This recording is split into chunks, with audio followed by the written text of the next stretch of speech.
तो बड़ी विचित्र स्थिति में है। ये विशाल देश है, दुनिया का सबसे विशाल। तो जो आलम दिखाई दे रहा है उससे तो लग रहा है कि नर्क में तो कोई बचे ही नहीं। प्रयागराज के महाकुंभ में इन दिनों सनातन धर्म के लिए आस्था का केंद्र बना हुआ है और इस महाकुंभ में स्नान करने के लिए देश विदेश से लोग यहां पर आकर के महाकुंभ में डुबकी लगा रहे हैं। वहीं कुछ ऐसे भी लोग हैं जो सनातन धर्म की इस आस्था पर बयान देकर सुर्खियां बटोरने में लगे हुए हैं। और ऐसा ही कुछ संत रविदास की जयंती पर गाजीपुर के सांसद अफजाल अंसारी ने माघ पूर्णिमा पर आयोजित महाकुंभ स्नान की भीड़ को देखते हुए सनातन धर्म की व्यवस्था पर सवालिया निशान उठाते हुए गाजीपुर के लोकसभा के सादियाबाद में कहा कि संगम तट पर नहाकर व्यक्ति का पाप धुल जाएगा। इसका मतलब है कि आगे बैकुंठ में जाने का रास्ता खुल जाएगा और भीड़ देखने से ऐसा लग रहा है कि अब नर्क में कोई नहीं बचेगा और स्वर्ग में हाउसफुल हो जाएगा। माघ पूर्णिमा के अवसर पर सनातन धर्म से जुड़े लोगों ने महाकुंभ पर जाकर करोड़ों लोगों ने स्नान किया। तो वहीं रविदास जयंती के कार्यक्रम में गाजीपुर के सांसद अफजाल अंसारी सादियाबाद में आयोजित एक कार्यक्रम में मुख्य अतिथि के रूप में शामिल हुए थे, जहां पर उन्होंने महाकुंभ में स्नान करने वालों को लेकर बड़ा बयान दे डाला है।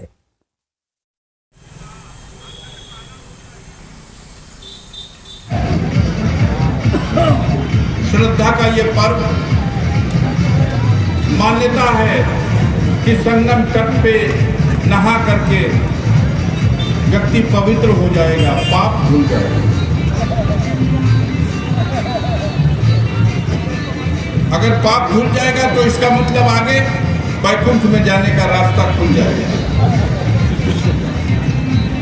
तो जो आलम दिखाई दे रहा है उससे तो लग रहा है कि नर्क में तो कोई बचे ही नहीं और उधर हाउसफुल हो जाएगा।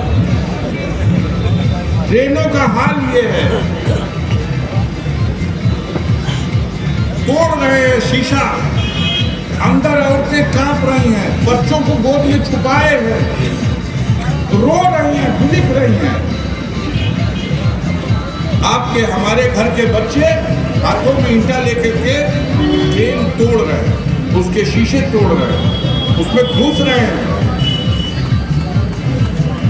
न पुलिस वाले भी असहाय, टीटी साहब, टीसी साहब भी कहीं वर्दी उतार के अपनी काली कोट वाली झोले में रख दिए कि कहीं हमारी भी पिटाई ना हो। और कोई भी खड़ा करके टोकने वाला नहीं है। क्या कर रहे हैं? ऐसी स्थिति क्यों पैदा हो रही है? और मैंने अपनी आंख से देखा, सैकड़ों हजारों की तादाद जो थी वो सब 15-16 साल से लेकर के 20 साल 22 साल, सब नौजवान लड़के। और इस तरह का दीवानगी का आलम, ठीक है कठिनाई हो रही है व्यवस्था में, कब इतनी ज्यादा संख्या हो गई है कि ये लोग अनुमान नहीं लगा पाए और जो चले गए हैं उनको वापस नहीं पहुंचाया जा पाया। अफरा तफरी का माहौल है, गाड़ियों का रोड पर चलना दूभर हो गया। वहां का आलम तो ये है कि आपने सुनाई कचला के मर गए कितने लोग, उसकी सही गिनती आज तक पता नहीं चल सकी। जो लोग वहां से गए लौट के आए हैं वो बता रहे हैं कि अरे भैया गिनना मन का ना रहा, इतना आदमी मर गए। अब सरकार गिन के बता रही कि 25-30 आदमी। तो बड़ी विचित्र स्थिति में है। ये विशाल देश है, दुनिया का सबसे विशाल, आबादी के एतबार से जनसंख्या में पराजित कर दिया। अब कई जना सोचे थोड़िया कि मुद्रा में पराजित कर दिया ना। ऐसे तो हम अपने आप को कहते हैं कि हम विश्व के गुरु हो चुके हैं, हम विश्व गुरु हैं, हमने दुनिया में डंका बजा दिया।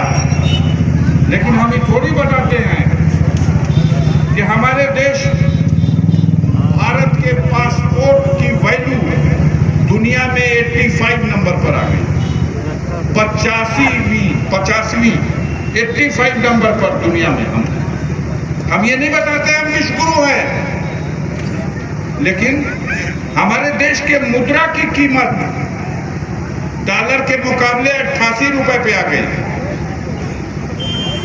हम विश्व गुरु हैं, डंका बज रहा है दुनिया में हमारा, लेकिन हमारे नागरिकों को अमेरिका, अब वो भी ट्रंप साहब जब हो गए वहां के राष्ट्रपति, जो हमारे दोस्त हैं, वो जीतते हैं तो हम कीर्तन गाते हैं, हम उत्सव मनाते हैं, हम यज्ञ कराते हैं, और हमारे नागरिकों को पैरों में बेड़ी, हाथों में हथकड़ी और कमर में रस्सी डाल के भेज दिया।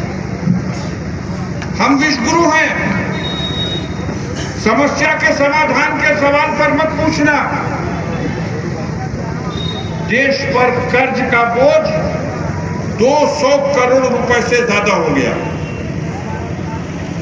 प्रधान जी अगर पूछल जाओ कि अच्छा कर्ज लिया बा तो भराई ना, तरे भैया किस्तिया भरत हुआ तो ना, किस्तिया भरे भर तो जुगाड़ नहीं खे बन पावा, तब बेहजवा तो भर द भैया बाहर। इतना कुल टैक्स वसूलने का बाद हमारे पास क्षमता नहीं है कि जो कर्ज हम ले चुके हैं देश के लिए, वो कर्जा का हम ब्याज भर दें। अच्छा भैया तो ब्याजो ना भर पैबा, कर्जों का किस्तिया ना भर पैबा तो देशवा का क्या हुई? तो एगो तरकीब सोचले बड़ी, क्या सोचले बड़ा?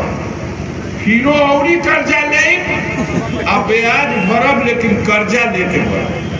अब बताओ जितना कर्जा बा वो कर्जवा का किस्त ना दिया, वो कर्जवा का जो ब्याज बा वो ब्याजवा ना दिया, और ब्याजवा में से कुछ देवे खातिर फिर कर्जा ले और तब ब्याजवा दे।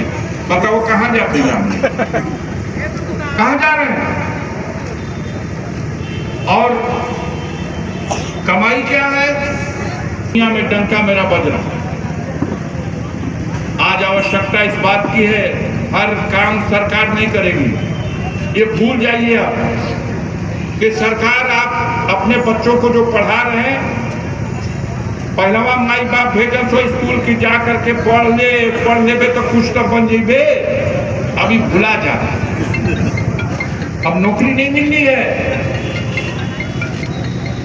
तो नौकरी वाली शिक्षा ना, तो कम से कम रोजी रोजगार चलावे वाला तो शिक्षा मिलो। और कौनो दुनिया का रोजी रोजगार के चलावे के होई तो अपना चरित्र उत्तम बनाना हो, अपना कैरेक्टर का विकास करो। कुछ भी करोगे, गुरु जी क्या करते हो? कारखाना चलाते हो? गुरु जी क्या कर रहे थे? बोलिए, समाज को दिशा देगा, दुनिया को दिशा देगा। एक विचारधारा थी, एक आदर्श कैरेक्टर था, और उस आदर्श कैरेक्टर का जो सत्य था जिसने पाखंडियों को परास्त किया, और समाज में जो प्रतिष्ठा आपको मिली, वो दुनिया में बहुत संत हुए, लेकिन संतों की श्रेणी में शिरोमणि की उपाधि संत गुरु रविदास के ही।